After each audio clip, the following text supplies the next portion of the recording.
Olá, estamos começando mais um programa Dissertando, produzido pelo Núcleo de Ensino à Distância da Universidade Vila Velha e coletivo DOAR. Hoje contaremos com a presença do professor Murilo Nazário, que está lançando o livro A Constituição de Corporeidades na Cosmologia Católica, um estudo em Brumal, Minas Gerais. Este livro aqui, que tenho em mãos. Conversarei com ele hoje sobre o processo de produção dessa pesquisa, como se deu essa pesquisa, quais foram os referenciais teóricos, o objetivo da pesquisa e, inicialmente, vou agradecer a presença. Queria que você fizesse um resumo da tua formação e qual foi o interesse, como é que surgiu o interesse de estudar corpos e a cosmologia católica. Eu sou de Brumal, né? Brumal é interior de Minas Gerais. E em Minas Gerais, como por ser o interior, a presença do religioso sempre fez muito parte da minha vida, da tradição da minha família, né? Então, de alguma forma, eu narro isso na pesquisa, a presença do religioso sempre fez parte de mim. E algumas questões dessa representação religiosa, como explicação e constituição da realidade, de alguma forma, sempre me acompanharam.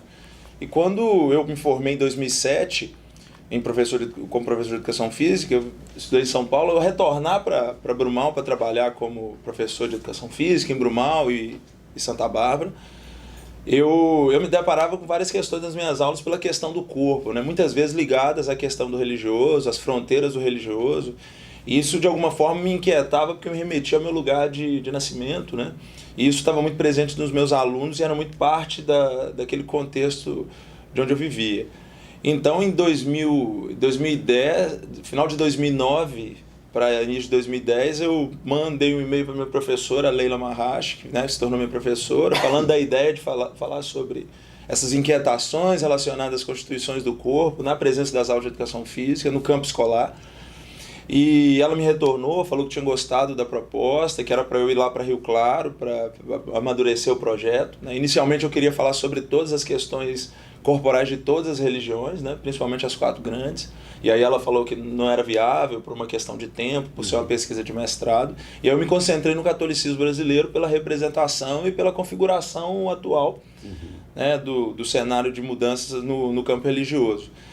E de alguma forma isso foi interessante porque o catolicismo ele era preponderante em Brumal e na minha família, então essa inscrição era muito particular também. Você até traz no teu livro que 20 mil habitantes, um pouco mais de 20 mil habitantes eram católicos no contexto da pesquisa, 4 mil eram evangélicos e menos de 1.900 e alguma coisa eram não declaravam nenhuma religião, a partir de uma pesquisa do IBGE, não é isso? Isso, exatamente. E assim, a gente estava cercado por cidades tradicionais, do ponto de vista do catolicismo, Mariana, Ouro Preto, que tem uma história muito, muito grande na questão do religioso mineiro, Então, de alguma forma, isso está sempre presente na localidade, e eu não posso afirmar para Minas Gerais inteira, mas é muito na questão muito particular de Brumal.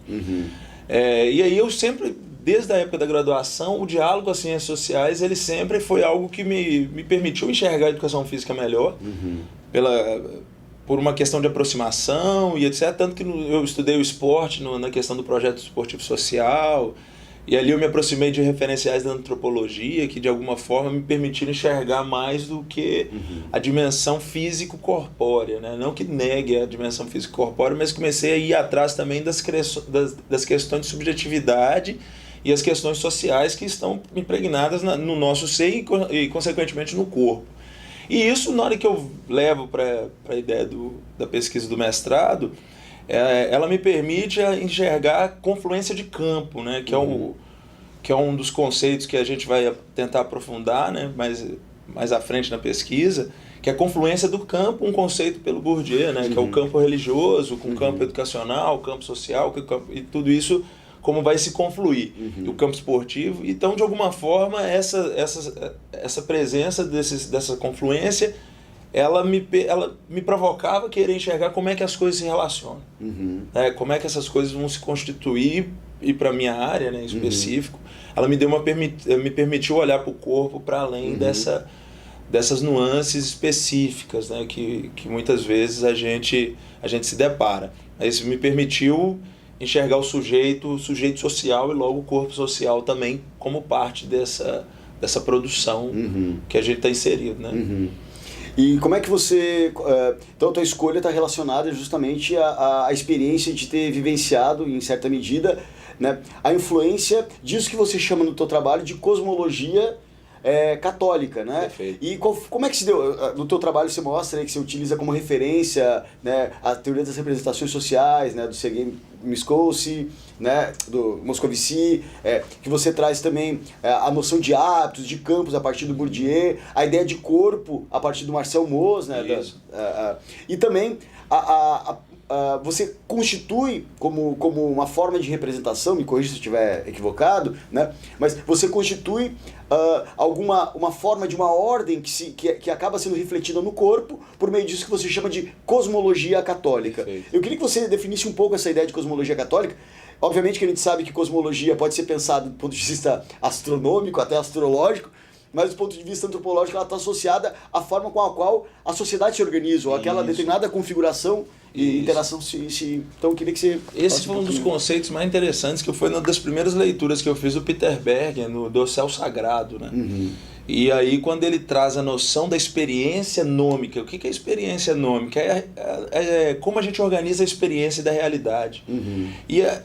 As religiões, de alguma forma, elas nos ajudam muito a compreender e dar uma explicação e organizar essa realidade na qual a gente faz parte. Uma questão pontual. A ideia de finitude humana, por exemplo, principalmente nas religiões judaico-cristãs, ela inquieta, né? Porque a ideia de finitude ela nos provoca saber que a gente está de passagem. Nas religiões de tradição judaico-cristã é da ideia do pós-mortem. O que é o pós-mortem? Depois daqui tem alguma coisa. Isso conforta, isso ajuda a gente a organizar um pouco melhor essa passagem, né, na nossa marcação de vida, né? Então a cosmologia ela vai constituir uma cosmovisão. O que é essa cosmovisão? A forma como eu entendo. Como eu entendo a realidade a partir desses dados, desses signos sociais, né, que são propostos a partir dos dogmas, dos valores, né, dos ritos. E o corpo, ele vai ser fundamental, porque o corpo é o interlocutor disso tudo. O acesso ao sagrado, ele se dá pelo corpo. Né, na questão do catolicismo, que é a religião do nosso estudo, o corpo, ele é o viático sagrado, como diria o Santo Agostinho, se eu não estiver errado, né, em uma das passagens. É interessante que o corpo, inclusive, ele faz parte do próprio ritual do catolicismo, o né? principal De beber de comer o corpo e beber o sangue, né? Uma metáfora. O sacramento mais importante do catolicismo é a Eucaristia, né? A Eucaristia é quando compartilha do corpo de Cristo, reatualiza a obra dele a partir desse ato antropofágico, né? De compartilhar do corpo, de tudo aquilo que foram os ensinamentos, as dores mesmo do Cristo histórico, a partir da comunhão. Uma espécie de canibalismo simbólico, Exato, talvez, né? Assim como tivemos a cosmologia tupinambá, por exemplo, que faz uma leitura sobre as marés, por exemplo, muito antes da gente entender do ponto de vista de uma ciência, né? É interessante localizar também que existem outras sociedades que são constituídas por outras cosmologias. E a nossa tem esse viés cristão, católico, né, que orienta... Isso, e a noção, e assim, a ideia da Eucaristia, ela vai trazer para o católico a possibilidade dele reatualizar todos os valores, as crenças, situar ele nessa cosmovisão da realidade. Então, eu, como morador, fui católico e tudo. Se olhar do lado do pesquisador, você compreende como aquilo é importante na vida, no viver cristão. Minha avó, uma questão, minha avó morreu aos 90 anos e ela não podia mais ir à igreja.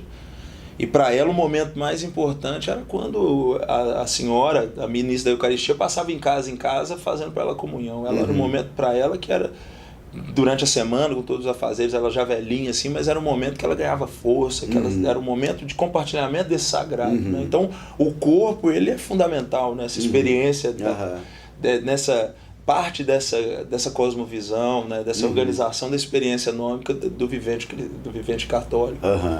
Interessante, na introdução do teu trabalho, né, você traz algumas hipóteses de elementos que constituiriam essa cosmologia católica, né? Por exemplo, com destaque, você traz o destaque para o pecado, para a salvação, essa relação entre sagrado e profano, né?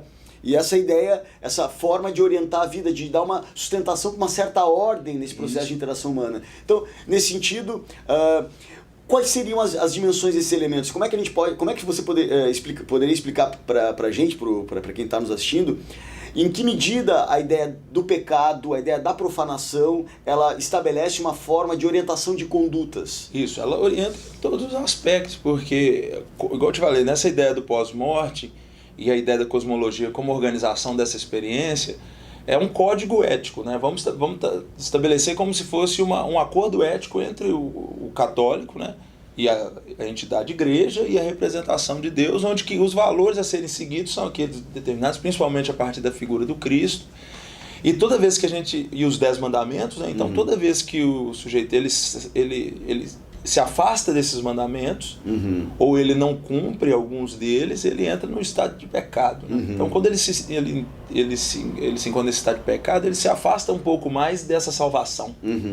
Então ele precisa recuperar esse estado, e para alcançar a salvação ele precisa seguir os ensinamentos do religioso, ele precisa compartilhar dos ritos religiosos, ele precisa ser católico, né, para ele alcançar a salvação. Então é um acordo, não peco, sigo as normas, sigo os ensinamentos, faço parte dos rituais, porque lá no final eu tenho a salvação.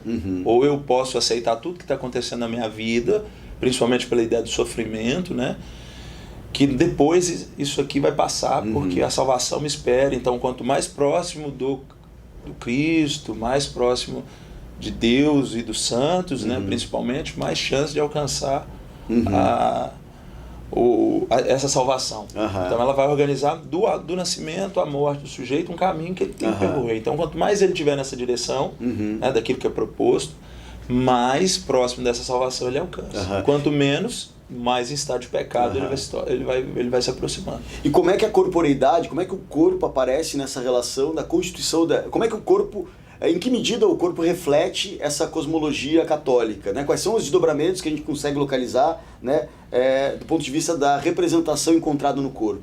Igual assim, a gente fez a biografia, né? Então do nascimento à morte nós tentamos captar como é que o corpo ele era esse interlocutor, né, dessa cosmovisão.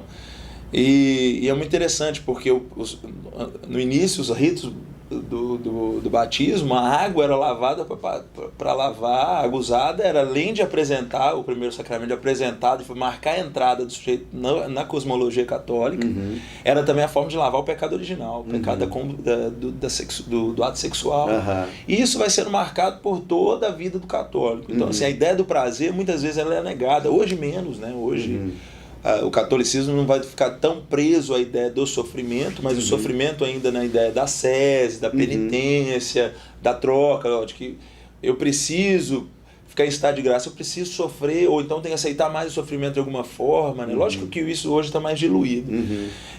Mas algumas passagens foram muito pontuais, né? Quando a gente entra, por exemplo, na ideia do casamento, né? O casamento, ele no início vai marcar a relação para tirar a promiscuidade, as questões todas. E aí a pessoa, uma das entrevistadas, uma fala dela muito bacana, é que ela fala que a lua de mel tinha que ser lua de fel, porque é um sofrimento, né? Porque a ideia do corpo sempre era sempre negada, né? Na ideia do sexo como algo muito distante, como algo muito pecaminoso. Então o corpo, a partir da experiência tão humana, tão transcendental que pode ser essa questão do ato sexual, ela é negada desde cedo. Porque o prazer, hoje menos, né? Mas o prazer ele por muito tempo foi negado. Isso passa pela ideia do corpo. Né? Então, quando eu morro, por exemplo, quando eu vou morrer, qual é essa representação de corpo que eu estou levando? Né? Então, as penitências, os jejuns, por que a Sexta-feira da Paixão, a Semana Santa é a semana mais emblemática nas questões de sofrimento? Porque quando o católico, e todos os entrevistados disseram isso, é a parte que ele tem a possibilidade de experimentar um pouquinho do que o Jesus histórico sofreu. Que aí e uma das falas, ela fala assim, minha mãe quando era mais nova não deixava a gente nem varrer a casa, nem arrumar cabelo, porque ela falava assim, você acha que a Virgem Maria, ela vendo Jesus morrer na cruz, ela estava preocupada em arrumar cabelo? Né? Então, todas as narrativas reatualizam o sofrimento. Quando você pega Brumal, por exemplo, que foi o campo da pesquisa, Brumal tem a festa de Santa Amaro, que é o ápice da alegria no município, né? Da alegria coletiva. E Brumal, na sexta-feira da Paixão, é o ápice da experiência de sofrimento coletivo. Brumal, durante a sexta-feira da Paixão, não tem carro de som, não tem gente jogando bola no largo, lá da igreja, não tem gente jogando bola, você não ouve som alto nas casas, né? Você vê poucas pessoas na rua, então compartilha-se de uma experiência de sofrimento coletivo, né? E o corpo ele vai estar presente na possibilidade de ele ser ofertado. Meu corpo é ofertado para conseguir alcançar esse reatualizado que um pouco. Então o jejum muitas vezes é justificado assim, poxa, Jesus ficou o dia inteiro sem comer nada, sem partilhar nada, então meu corpo ele pode. Foi no corpo de Jesus que ele sofreu todos os flagelos e etc. Então meu corpo aguenta esse pouquinho de penitência, esse jejum, né? Eu posso ofertar ele de alguma forma. Né? Entre tantas, assim, por exemplo, nos milagres, né? Lá em Brumal não é tão famoso, mas tem a sala dos ex-votos, né? Na maior parte dos ex-votos são partes do corpo que estão ali colocados para falar que foi a cura que aconteceu, e aí foi ofertado geralmente nessa parte do corpo, né? Hoje, antes se chamava da unção dos enfermos, agora não é mais não era extrema unção, agora é unção dos enfermos, e a missa virou missa da saúde, né? E essa saúde muitas vezes vem diluída naquilo que o corpo sente, absorve de todas as experiências. Então o padre ao narrar a missa fala, não, isso aqui não é patuá, não é feitiço, não, isso aqui é a pessoa acreditar que Deus ainda é uma esperança de cura desse sofrimento que nós estamos passando, principalmente de natureza, quando na questão da doença, do ponto de vista de algo corporal, ou do equilíbrio da homeostase do nosso corpo. Né? Então, ele aparece em todos os momentos de cada um dos sacramentos.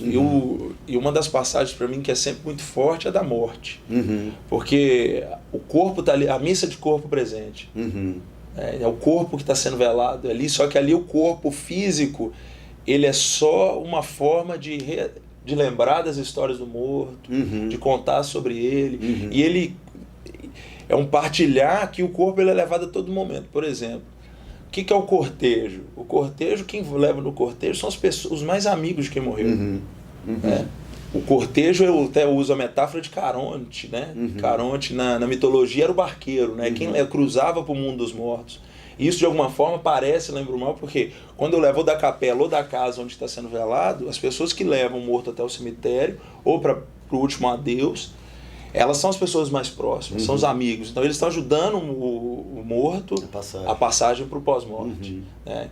Então, de alguma forma, o corpo ele aparece em todo momento, ou hora protagonista, ou hora discreto no sinal da cruz. Né? O que é o sinal da cruz? Eu estou inscrevendo o sinal da cruz onde Jesus sofreu no meu corpo, como sinal de proteção, como sinal de agradecimento, recolhida. Então as técnicas corporais, o ajoelhar vai lembrar a penitência, o momento de reflexão. Então o meu corpo ele é oferecido para fazer esse diálogo da experiência com o sagrado.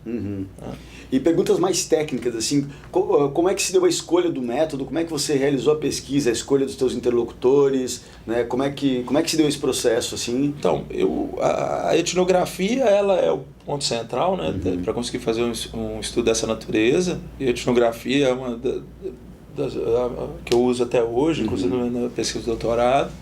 É ela que vai te permitir olhar para o grupo com as particularidades do grupo, ela que vai te conseguir perceber as negociações, as articulações.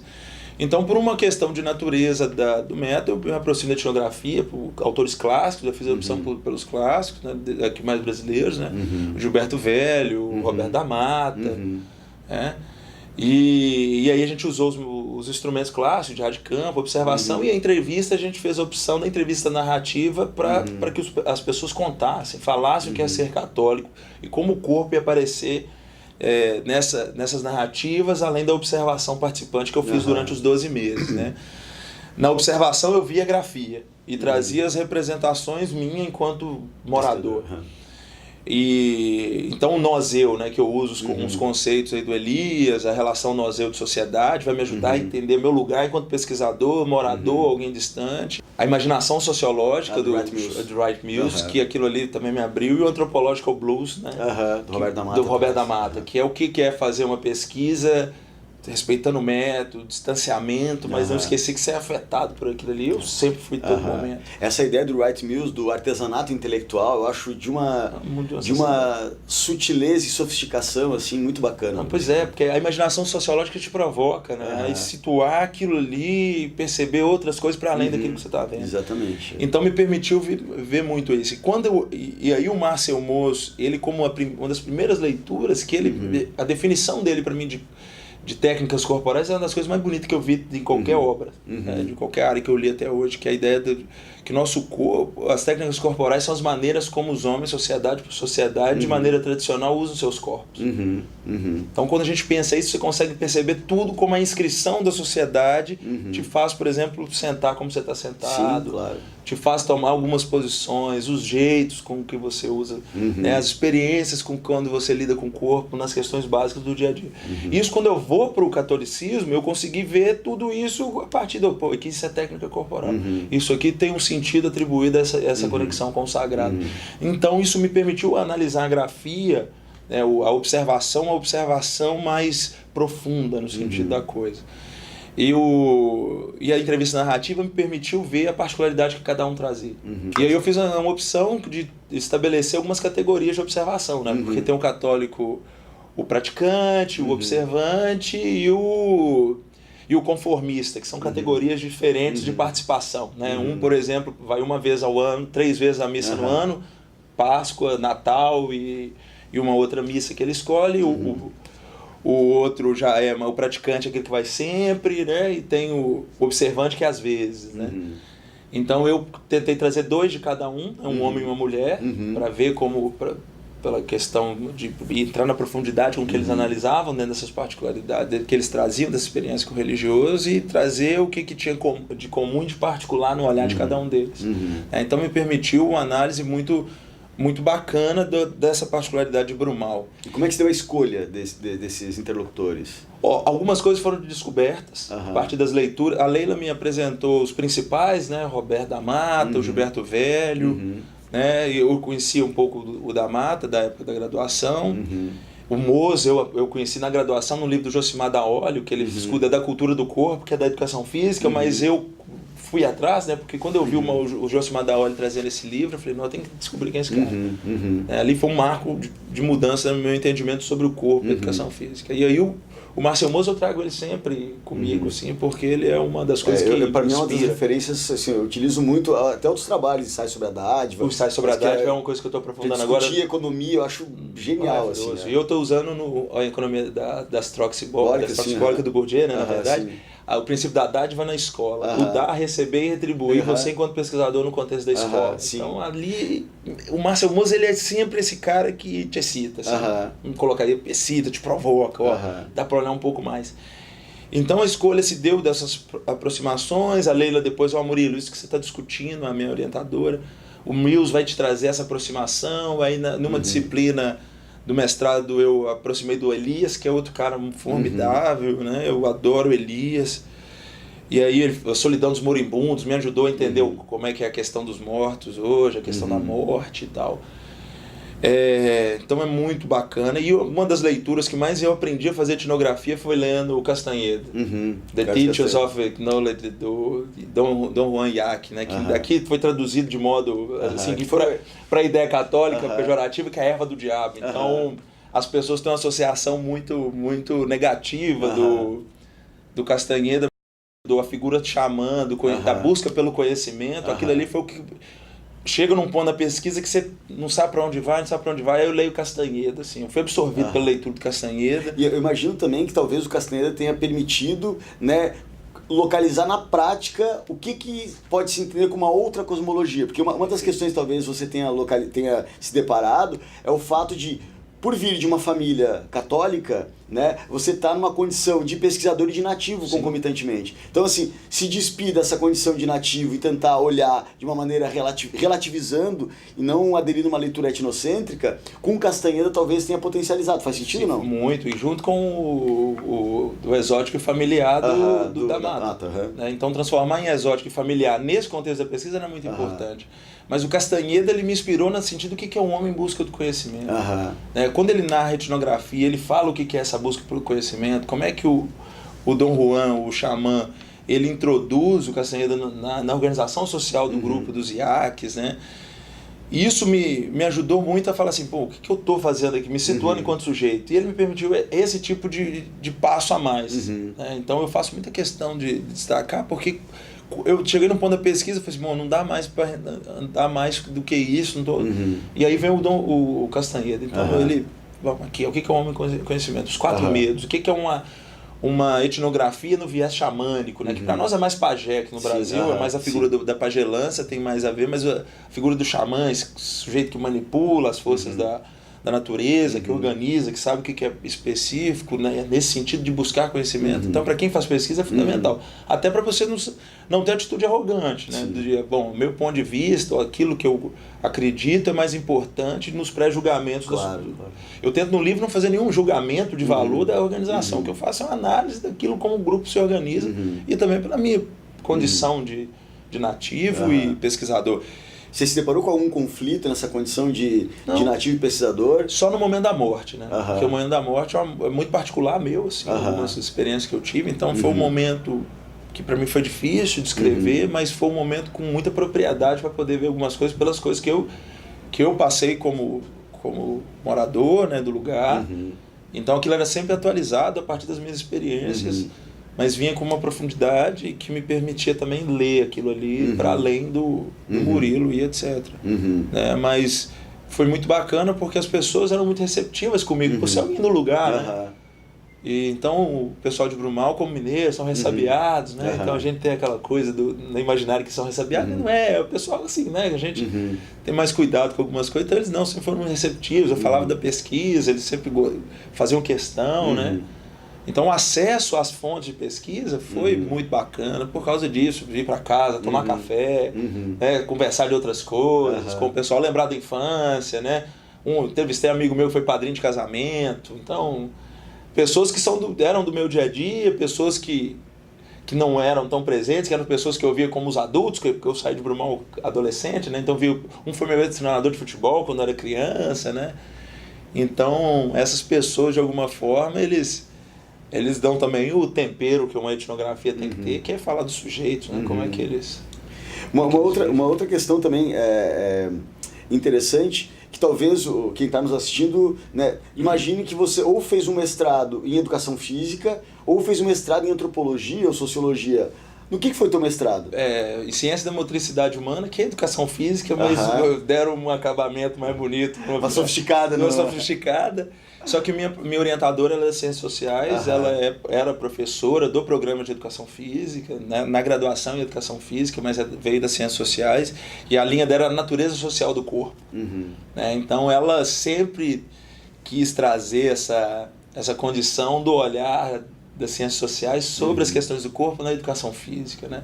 Esse algo a mais que precisa, na hora que a gente discute a questão do corpo a partir do conceito de corporeidade, né? Para além igual ela brincava, né? A gente não nega o biofisiológico, mas a gente precisa articular esse biofisiológico a outros elementos, né? Que o sociocultural te possibilita uma compreensão mais densa desse corpo, né? No contexto das práticas, né? Porque eu termino assim, porque antes de entrar nos espaços institucionalizados, né, da educação física escolar, e eu volto lá na minha experiência como professor, no espaço do treinamento esportivo, da academia, o campo social e o campo religioso, o sujeito vive ele antes desses espaços. Então a inscrição que ele traz se conflui no espaço mais institucionalizado onde que a gente está presente. Então esse corpo construído socialmente é levado para o espaço do religioso. Eu lembro não acompanhando os jogos de futebol lá em Brumal, por exemplo, né? Eu acompanhei tudo. E aí o time lá, todos os dias antes do jogo era obrigatório fazer oração e depois do jogo fazer oração. Né? Ou seja, a gente joga, mas quem vai proteger a gente das lesões, quem vai abençoar a gente é o religioso. Então, assim, todo momento o religioso ele estava ali de alguma forma reatualizando essa confluência, né, entre os campos. E você consegue localizar rituais específicos de homens e de mulheres? Ou como é que se isso ocorre, se isso foi uma preocupação da tua pesquisa, né? Isso apareceu, em que medida? Não foi o foco da gente tentar ver o que era próprio da mulher e do homem, assim. E hoje isso até nos entrevistados eles diluem melhor essa representação. A mulher já não é vista só como a dona do lar, né? Não, a maioria deles não veem isso aí. O que eu vejo assim muito marcante é a questão da sexualidade ainda, né? A mulher, ela, principalmente as que eu entrevistei, ainda lida um pouco mais dificuldade com, mesmo assim, mais tranquilo. Hoje elas trazem muitas coisas legais, mas a questão do prazer, principalmente vindo da ideia do sexo, ele aparece de alguma forma sempre diluído, assim, como por muito tempo acreditou-se que a mulher não sentia prazer, né? E negava-se o prazer para todo mundo, tanto homens como mulheres, mas a mulher ainda acho que sofreu um pouco mais, né? Por exemplo, tem o canonista Buchard Worms, né? Isso mais para o final da Idade Média, assim, quando uma das reformas, ele faz vários vetos, né? O que podia e o que não podia ao católico. Uma das posições que é marcada como proibida, né? Inclusive entre o casal, nesse recorte histórico, era do coito de Andrômaca, né? Hoje a mulher consegue, principalmente as mulheres católicas com quem eu conversei, entrevistei, elas vivem melhor isso, mas a virgindade tem um peso significativo. A ideia do prazer, ela muitas vezes não é um lugar que eu quero comentar muito, né? Então, de alguma forma, isso aparece mais nessas figuras da representação. A figura da mãe, assim, que é outra figura muito forte, né? Ela aparece, mas não aparece com toda aquela condição predeterminada anteriormente. Então, acho que até isso aí tem as modificações significativas. Então, a gente poderia argumentar, afirmar que o sexo seria uma espécie de tabu dentro de uma cosmologia cristã. Agora, será que seria um tabu mais presente para o feminino do que para o masculino? E os homens, eles têm eles ainda reiteram uma condição de tabu em relação ao sexo? Ou menos que as mulheres, mais? Menos. O homem, pelo menos os que eu entrevistei, a relação com a sexualidade era principalmente os casados, né, da importância de manter a parceira, de valorizar a mulher, mas falavam às vezes muito mais tranquilo das experiências sexuais do que propriamente do que a mulher. Ele vive mais à vontade para falar do sexo, mesmo ainda sendo um tabu, né? Mas ele ainda fala com mais tranquilidade, mais naturalidade do que quando eu pergunto para as mulheres, né? Então, assim, o tabu, o sexo é tabu ainda, né? Então, mas ele aparece mais forte, pelo menos com os meus entrevistados e as pessoas que conversei, entre as mulheres, né? Do que com os homens, mesmo que ainda incomoda menos. Né? A tua pesquisa, assim, o que você estava querendo entender de maneira mais especificamente quando você pensou em desenvolver essa pesquisa de mestrado? Assim, a essência é essa, né, de como o religioso ele escreve, ele organiza a nossa experiência de vida. Acho que a chave central é isso, é como a gente explica a realidade a partir das ferramentas que o religioso, no caso católico, ele nos dá. E aí eu trago para a educação física, que é a minha área, mas a chave central é essa, né? É como a nossa vida. Eu acho que o existencialismo, né, que depois eu fiquei sabendo como existencialismo lá por Sartre, de alguma forma, ele sempre fez parte da minha vida, né? Desde pequeno eu questionava algumas coisas e eu acho que o religioso ele me acompanha enquanto sujeito por muito tempo por dar essa explicação, né, sobre a realidade. Então acho que isso sempre me inquietou e de alguma forma eu trouxe as ferramentas que eu tinha, né, que é a educação física, essa aproximação com o diálogo com as ciências sociais, né, para tentar explicar um pouco da existência, né, a forma como a gente organiza esse tempo. É interessante, né, pensar nessa... embora vamos pensar no contexto brasileiro, talvez no contexto de Brumal, né? Embora aqueles quase 1000 pessoas não vivenciem de fato a experiência de frequentar uma igreja, né? Será que a cultura cristã incide sobre eles? Em que medida incide, né? Assim, escreve, é muito presente, porque muitas vezes a questão cultural, né, voltando lá no Goethe, ela se dá pela imitação, pela observação, a figura... A piscadela do Goethe, né? Isso, então assim, o Márcio Moser, ele fala como é que a criança aprende a olhar o pai e ele vai repetindo, né? Dessa transmissão. Então muitas vezes a figura de representação para ter essa transmissão tradicional, que é uma das condições culturais, ela se faz, às vezes, observando as figuras de representação das pessoas que eu vejo na rua, num lugar pequeno, as pessoas que eu essa pessoa é assim, alguém que eu admiro, né? E vai para além dos meus pais, então é muito forte, né? Por causa de toda a nossa herança, de toda a nossa construção de formação, nosso mito de formação, de constituição, né? enquanto povo, de alguma forma, em todo momento ela se faz escrito, né?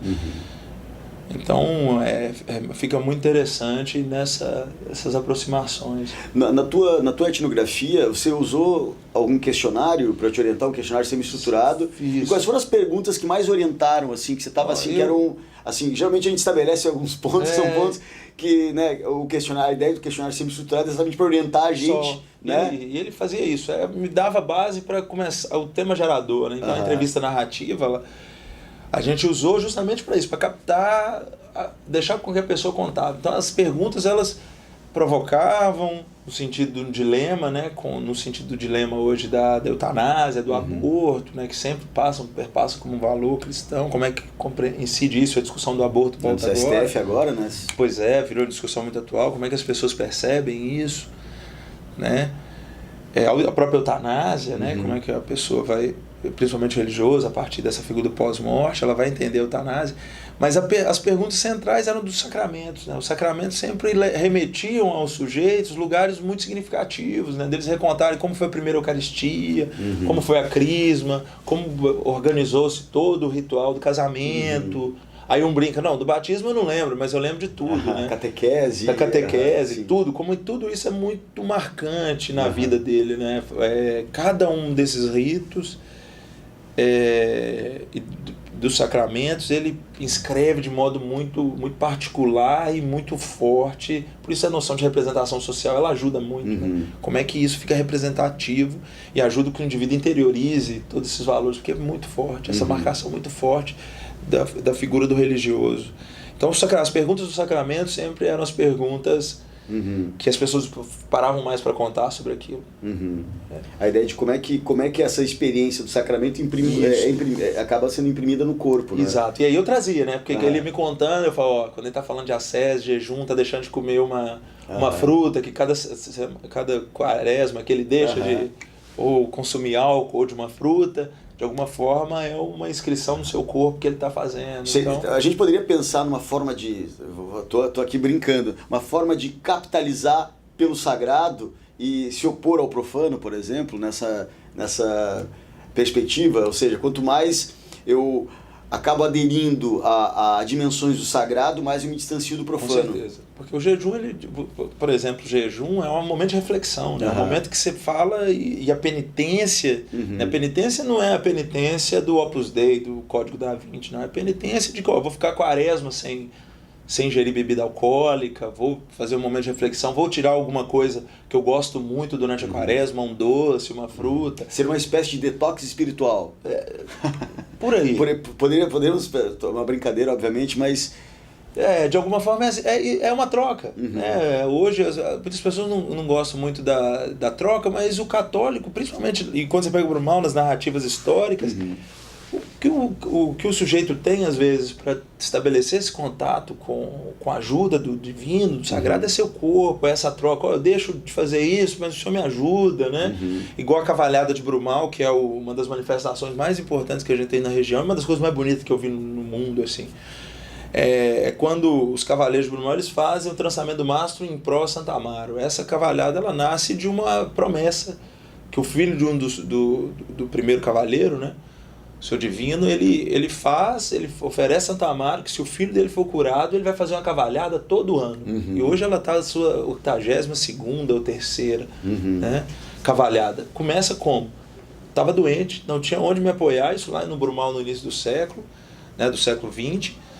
Onde que eu busco? Eu busco em Santa Amaro, que era esse interlocutor, o santo interlocutor a Deus. Então ele me ajuda, que eu te dou algo em torno, uma troca. Eu te dou a cavalhada, eu vou organizar enquanto eu viver a cavalhada. E assim ele fez, né? A figura do festeiro, ele por muito tempo organizou, aí a Associação Comunitária de Brumal hoje que organiza, mas o filho dele está lá, o filho que foi o agraciado, ele continua correndo, ele é o primeiro cavaleiro, é ele que organiza, isso é muito vivo, né? Então Brumal, o ápice da experiência, como eu tinha falado, da felicidade, da alegria coletiva é na cavalhada. Brumal tem 1.000 habitantes, na época chega a ter quase 4.000 pessoas. Gente de fora, é o momento que quem mudou, é o momento do reencontro. Vai voltar para Brumal? Não. O momento de reencontro é a festa de Santa Amaro. Festa de Santa Amaro e Natal. É o momento que a gente vai para reencontrar a família, encontrar os amigos, nesse ponto. Então, é uma relação muito íntima, né? E eu acho que isso também eu vi neles. Por isso que a gente não pode estabelecer um julgamento, tá vendo a religião como troca. Não, é a experiência particular e íntima que o sujeito estabelece com a figura do religioso. Seja mediada pelo Santo Amaro, principalmente lá em Brumal, e dos outros santos, ou a relação mais direta com Jesus. Então me ajuda. Quando ele está pedindo isso, não é só para dar alguma coisa, é porque é uma esperança que ele tem que vai ajudar ele ali, né? Então, conforta, e acho que dá aquele conceito da eficácia simbólica, né? Te ajuda a ter algo mais interno para mobilizar nessa lida da vida, né? Na vida do católico. Então é um sentimento que me passa muito. E assim, como é que você poderia sintetizar os resultados que você obteve com a tua pesquisa? Assim, quais são as dimensões, né? Se em certa medida, pensando de maneira ainda que bem positivista, mas não tentando escapar disso, mas ponto de vista assim, bem pragmático, o que você consegue localizar de algumas características, de algumas dimensões, né, dessas corporeidades, e como que essa cosmologia católica orienta essas corporeidades, quais essas dimensões, né? Se as tuas hipóteses se configuraram, né, em que medida? Elas foram além até, mas o corpo ele é o principal interlocutor com o sagrado. Desde o momento da Eucaristia, que é o momento do ápice dessa experiência corporal, né, as questões dos pequenos gestos, o ajoelhar durante a missa, da missa, o sinal, em nome do Pai que ele faz, o sinal da cruz que ele faz quando ele sai de casa para proteger ele, para ir ao trabalho, a benção que ele pede para os pais, mesmo depois de velho, no sentido de Deus te abençoe, né? E isso é inscrito quando antigamente se apertava a mão, né? Então o corpo ele está ali seja para lidar com essa fronteira do pecado, sagrado, seja para abençoar o momento festivo como é a festa Santa Amaro, seja para a relação de campo, como as questões do esporte lá, que os meninos quando iam jogar tinham que fazer um sinal. O corpo ele faz uma associação emblemática na cavalhada, que é a metáfora do centauro, né? Que ali o homem e o cavalo se tornam uma coisa só, e você não vê um corpo humano, um corpo cavalo, você vê uma coisa só, uma estética só, nesse trançamento do mastro de Santa Amaro, que ele é colocado no sendo largo e se torna um axis mundi do Micelle Eliade. Né? A conexão ali é como se fosse o axis mundi. A conexão entre Brumal e o sagrado é pela torre principal da igreja matriz de Santa Amaro, mas é também no axis do mastro de Santa Amaro, quando é colocado em todo primeiro domingo de julho. Quando o mastro fica ali fixado, é mais do que o trançamento estético da fita, é a demarcação de axis mundi. Né? Que o sagrado ele volta a partir daqueles homens cavalos, daqueles centauros, que aí é a metáfora de um corpo só, uma estética corporal só. E aí ele, do nascimento, né, organizando pragmático, né? Do nascimento, quando eu pego a criança, jogo a água na testa dela, que lavo ela do pecado original, e aí ela passa pela primeira Eucaristia, para ela ser realmente afirmada na vida católica, entra na crisma quando ela faz a escolha de manter-se católica, e passa-se o óleo bento do bispo, o bispo vem para falar, essa pessoa ela quer ficar como católica, passa pelo casamento e os acordos que são ali atribuídos, né? Por que eu coloco aliança no dedo esquerdo? Tem várias explicações. Uma das mais bonitas que eu vi foi da aliança, ela está no dedo esquerdo porque é uma das vezes que ligam o coração, né? E eu não fui atrás para ver, mas eu deixei no campo do imaginário da narrativa do padre que fez, que eu achei muito bacana. Simbólico, né? Campo simbólico, né? Por isso do lado esquerdo da igreja, mas também já do coração, né? De ligar, né? E o coração como sinal do amor de Cristo. Então o coração, o Sagrado Coração de Jesus. Então o corpo ele vai aparecer protagonista, hora sutil, mas ele está sempre presente. E aí ele passa, né, do casamento, vai pela unção dos enfermos e termina, né, nos ritos mortuários. Né? E essas narrativas, essas interpretações sobre a importância do corpo nesses rituais foi relatado pelos teus interlocutores, quando na medida em que você ia Interessante, essas narrativas simbólicas eram sistematizadas racionalmente por esse... Com certeza, uma boa parte, igual qual a experiência do comungar. Aí ele fala, para mim quando eu comungo eu estou me aproximando de Deus, quando eu comungo eu estou ali, eu me sinto mais feliz, a minha vida ganha uma pulsão nova, né? Ela ganha um fôlego novo, né? Então é mais do que a hóstia, o que está ali é a representação do Cristo, né? Trazida pelo sujeito. Isso encerra nos ritos fúnebres, né? Mas ali Brumal compartilha a tristeza coletiva de alguém que morre, dada a representação que tem ali, né? Ou dada a forma de morte, né? A gente aceita melhor um idoso morrer do que uma criança, um jovem morrer, né? Então, dependendo de quem está ali, a representação é compartilhada. Então o luto ele é coletivo, mas as pessoas, dependendo, elas aceitam mais porque sabe que ela encontrou um lugar melhor.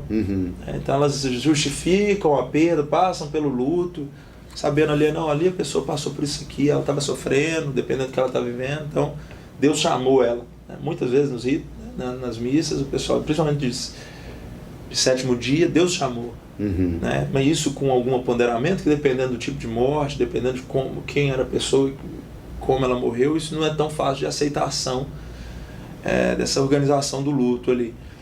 Mas é o corpo que está ali. Então quando o corpo vai, né, a instância da alma, né, mas quando a gente imagina, o católico ele imagina a alma, ele imagina a representação corpórea disso aqui. Ele não imagina um homúnculo, ele não imagina uma instância de fumaça, ele imagina um pouco dele, né, um pouco dele numa figura do além-morte, a partir das figuras narradas pelo paraíso, ou qualquer coisa do tipo, né? Então assim, Brumal ainda tem até a posição que o morto fica no cemitério. Ele tem que ficar numa posição que quando ele levantar, ele vai ser levado, ele fica, né, com os pés virados para a torre principal, porque quando ele levantar no pós-morte, o que vai conectar ele ao céu vai ser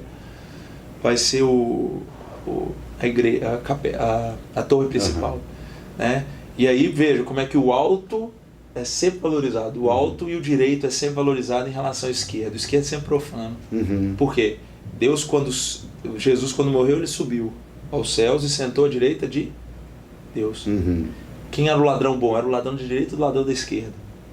O ladrão da direita. Qual era a mão que a gente até hoje na Itália chama de sinistra? A esquerda. Né? Então, e isso o Robert Hertz ele faz uma narrativa muito bacana de como o simbólico ele faz com que a gente valorize inclusive a lateralidade humana, né? O lado direito nosso para ser mais usado é melhor, porque o esquerdo não presta. Né? Que aí vai ter outras composições políticas, esse cenário todo, mas eu fico nessa questão do religioso, né? Que o ao céu, acima e à direita é sempre bom. A esquerda é mais profano, abaixo é mais ruim, da ideia do inferno, que hoje nem tem uma figura mais representativa e não tão simbólica no sentido mais forte quando era criança. Que é mais caricaturizado. Mais caricaturizadão. Imagem, né, assim. Hoje as pessoas diluem mais essas figuras. Sabem, tem uma ideia muito do maniqueísmo, né, do bem e mal, mas não criam toda aquela... A Divina Comédia do Dante, por exemplo, para descrever o que é o morrer punido para ir para o inferno, por exemplo. Murilo, quero te agradecer aí pela nossa conversa. Foi um prazer enorme te receber aí. Eu te agradeço, Fábio. Demais, gente, ó. Livro do Murilo aí, né? Tô recomendando aí para quem tiver interesse e gostou da nossa conversa, né? E muito obrigado. Né? Murilo é professor aqui na UVV, né? do curso de graduação em Educação Física, né? Está lançando esse livro. Né? Muito obrigado. Obrigado a vocês, Fábio. Obrigado. E até breve, gente. Valeu. Valeu, gente. Obrigado.